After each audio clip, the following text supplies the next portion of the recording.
দর্শকদের মতে এইবার লিপ নেওয়া উচিত স্টার জলসার জনপ্রিয় ধারাবাহিক অনুরাগের ছোঁয়ার।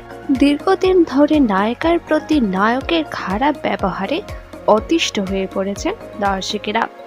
এরপর বর্তমান প্লটে দেখানো হচ্ছে নিষ্পাপ শিশুকে খুন করার চেষ্টার মতো ঘটনা।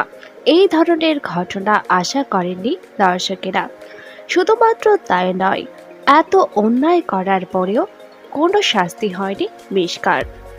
বহাল তবিয়তে পায়ের উপর পা তুলে রয়েছে সে, কিন্তু দোষ না করেও কষ্ট পাচ্ছে দীপা।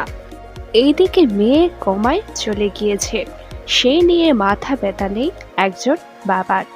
সে চাইছে অর্জুন যেন তার সন্তানের চিকিৎসা না করায়।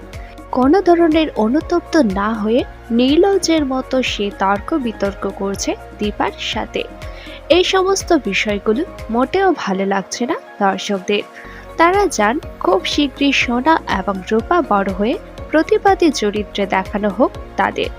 তাদের বাবার এবং মিশকার অন্যায়ের বিরুদ্ধে প্রতিবাদ করুক তারা। আপনাদেরও কাদের কাদের এমনটা মনে হয় তা নিচে অবশ্যই কমেন্ট করে জানান।